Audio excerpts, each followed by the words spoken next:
Welcome students. So now we are going to start with second part of our lecture number 2. I have given it the part number 2 because in the lecture 4 part 1 we discussed the 3 chemical laws of chemical combination. We will be discussing the remaining laws over here.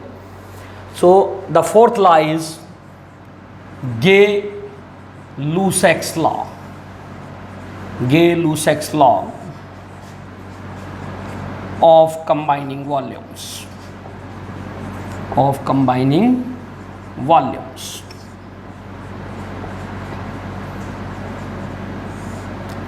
This law is applicable only to gases. It is not applicable in case of solids or liquid reactants or products. And what does this law says? This law may be stated as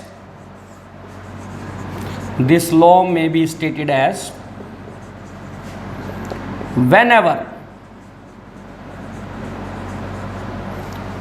gases combine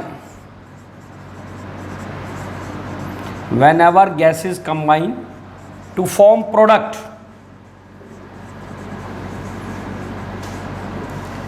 they do so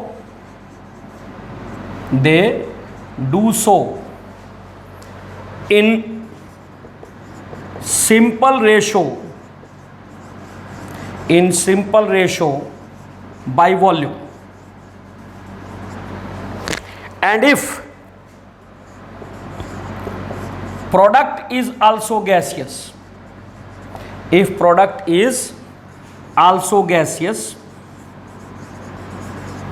then it also bears a simple ratio by volume. It also bears a simple ratio by volume.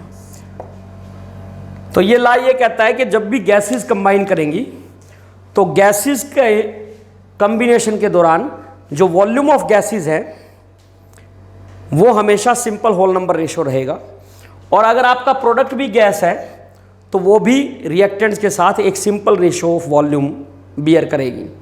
Of course ये ध्यान रखना है कि जब भी आपने ये volume major करने हैं डिफरेंट रिएक्टेंट्स और प्रोडक्ट्स के गैसेस के, they should be measured under identical conditions of temperature and pressure. You will not be changing the conditions. कि आप ऐसा नहीं कर सकते कि किसी एक रिएक्टेंट की गैस का टेम्परेचर प्रेशर जो है रूम टेम्परेचर पे मेजर कर लिया वॉल्यूम, दूसरे का किसी दूसरे टेम्परेचर पे मेजर कर लिया. You can't do that. All these volumes will be measured at the same condition of temperature and pressure. जैसे अगर हम एग्जाम्पल कंसिडर करें टू इलस्ट्रेट दिस लॉ, इस लॉ को समझाने के लिए अगर हम कोई गैस लेते हैं, गैसियस रिएक्शन लेते हैं, the simplest gaseous reaction is hydrogen gas. It combine with your chlorine gas to give hydrochloric acid gas. Now if we carry out this reaction in the laboratory and measure the volumes of various gases which are combining together, then we will observe that one volume of hydrogen gas, one volume means 1 liter, will combine with 1 volume of chlorine gas and it will give you 2 volumes of hydrochloric acid gas. इसका 1 litre इसके 1 litre से combine करेगा तो इसके 2 litre बनेंगे. हम क्या देख रहे हैं? रेशो ऑफ वॉल्यूम्स क्या है? 1:1:2 which is a simple ratio. This is what the Gay-Lussac's law says. एक और एग्जांपल कंसीडर कर लेते हैं हम. हाइड्रोजन गैस कंबाइन की ऑक्सीजन गैस के साथ और हमारे बने वाटर वेपर्स. मैं यहां लिक्विड वाटर नहीं ले रहा हूं, वाटर वेपर्स बने. मैं वाटर वेपर्स ले रहा हूं यहां पे, which is also the gaseous state of water. Then what we will observe? Two volume of hydrogen gas will combine with one volume of oxygen gas and you will get two volumes of water vapors. In the laboratory, if we carry out this experiment, the ratio of volume is 2:1:2. So this is what the Gay-Lussac's law says. There is a problem for you. मैंने कहा this law is applicable only case of gas. Why? Why this law is applicable only to gases? Why it is not applicable in case of solids and liquids? Think over it. If you find the answer, well and good. Otherwise, you can ask me. Now, the fifth law, which we are going to discuss over here, is Avogadro's law.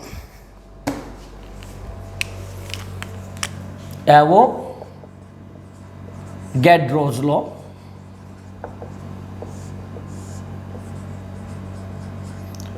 Before discussing this law, I would like to make you aware about two particles, ultimate particles, which were first of all distinct by Avogadro. We use two terms, that is atom and molecule. दो चीजें होती हैं, atom और molecule. Avogadro ने सबसे पहले इन दो particles के बीच में एक क्लियर कट डिस्टिंक्शन दिया कि what is an atom and what is a molecule.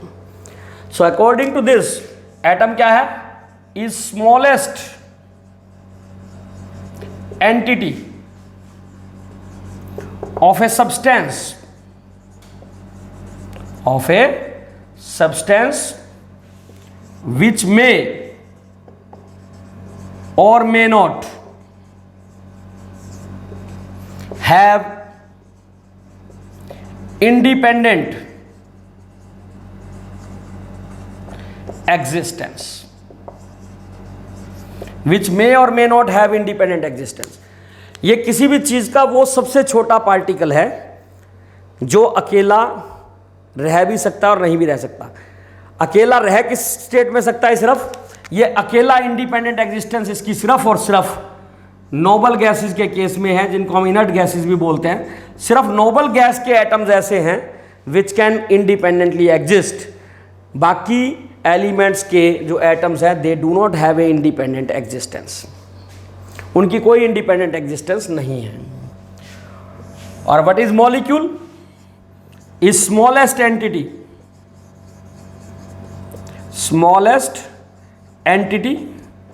of a substance which has an independent existence, जिसकी इंडिपेंडेंट एग्जिस्टेंस हो. Generally A molecule is made up of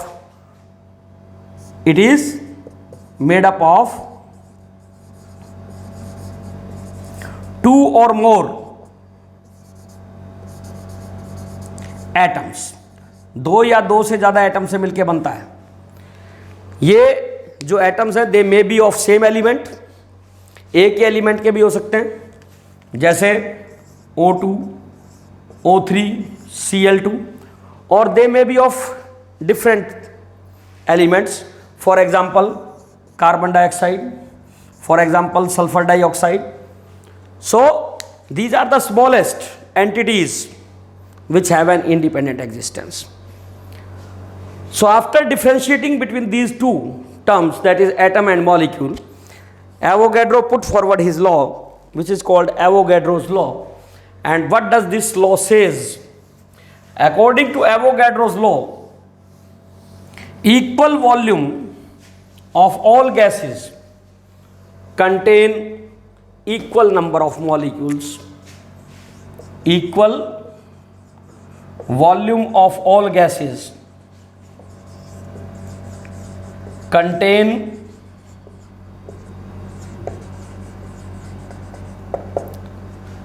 equal number of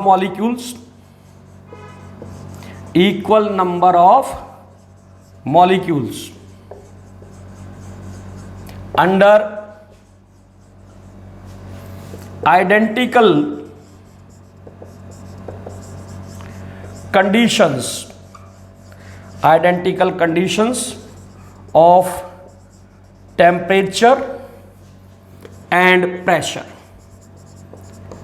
temperature और pressure की condition same रहनी चाहिए, तो हमारा equal volumes होंगे gases के, they will contain equal number of molecules.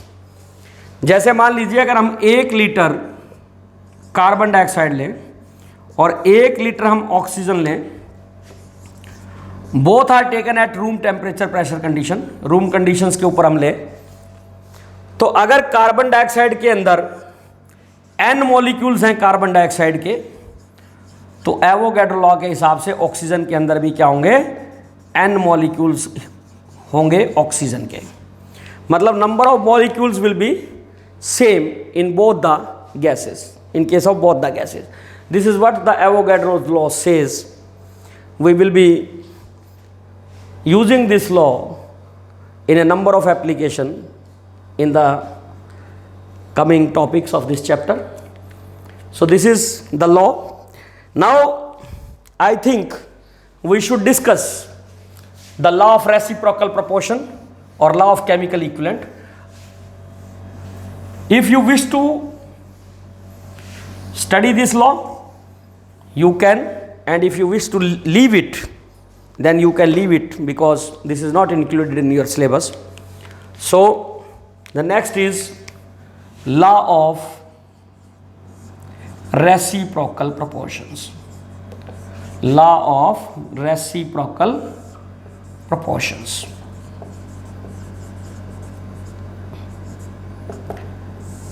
पहले मैं इस लॉ को समझाऊंगा, स्टेटमेंट हम बाद में लिखेंगे। ये लॉ ये कहता है कि मान लीजिए हमारे पास 2 एलिमेंट हैं, से कार्बन एंड से sulphur. These are the 2 elements we are having, and both of these they combine separately with a third element, किसी तीसरे एलिमेंट के साथ कंबाइन करते हैं। Let us consider that third element is oxygen. Carbon oxygen के साथ अलग से कंबाइन करती है, कंपाउंड बनाती है। सल्फर ऑक्सीजन के साथ अलग से कंपाउंड करती है, बनाती है। मान लीजिए कार्बन के साथ कंबाइन करके, कार्बन ने ऑक्सीजन के साथ कंबाइन करके कार्बन डाइऑक्साइड बनाया, सल्फर ने कंबाइन करके सल्फर डाइऑक्साइड बनाया, और ये दोनों एलिमेंट्स आपस में कंबाइन करके एक एलिमेंट, एक कंपाउंड बनाते हैं CS2। Now what does this law of reciprocal proportion says और law of chemical equivalent says?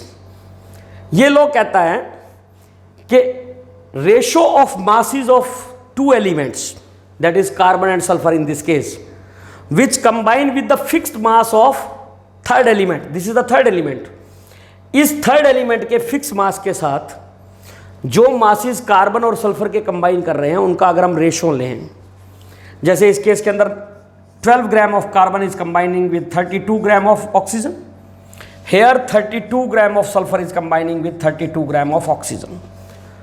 तो ये एग्जाम्पल ही एक ऐसा आ गया कि इसके अंदर ऑलरेडी ऑक्सीजन का मास फिक्स्ड है 32 और 32, अदरवाइज हम क्या करेंगे, ऑक्सीजन के मास को फिक्स करेंगे और उस फिक्स मास के साथ जितना जितना वेट कंबाइन कर रहा है कार्बन और सल्फर का वो निकालेंगे। तो इसमें रेशो ऑफ कार्बन और सल्फर के वेट का रेशो क्या हुआ, 12:32, that is 3:8। This is your ratio. किस चीज का रेशो ये है? इस is the ratio of the masses of the 2 element which combine with the fixed mass of the third element. Law of reciprocal proportion says that this law, this ratio will either be same, या तो ये बराबर होगा, of the ratio in which these 2 element combine together to form a compound। जैसे यहाँ पे ratio क्या है, 12:64, that is 3:16। This is your second ratio। तो या तो ये दोनों रेशो बराबर होंगे या this ratio will be A multiple of this ratio, इस रेशो का मल्टीपल होगा। जैसे अगर हम इस रेशो को लिखें तो रेशो का मतलब क्या है, इट इज 3/16 और इसका मतलब क्या है 3/8। तो अगर हम 3/16 को 2 से मल्टीप्लाई कर दें तो ये कितना बन जाएगा 3/8। So this ratio is multiple of this ratio and what is the multiplying factor? The multiplying factor in this case is 2. So this ratio will be either the multiple of this ratio will be multiple of this, or it will be a same ratio. This is what the law of reciprocal proportion says. अगर हम इसको अब लिखना चाहें तो क्या लिख सकते हैं, हम इसको लिख सकते हैं that the ratio of the masses of the two elements which combine with the fixed mass of the third element is either same or is a multiple of the ratio in which the two elements combine together to form a compound. This is the statement of the law of reciprocal proportion. I am writing it for you. I am writing the statement for this. The ratio of masses of two elements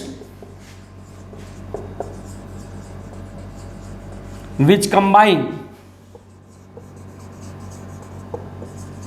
with fixed mass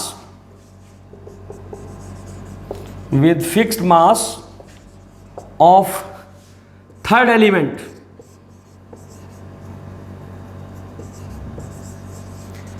is either same or a multiple of ratio of masses in which they combine with each other to form a compound.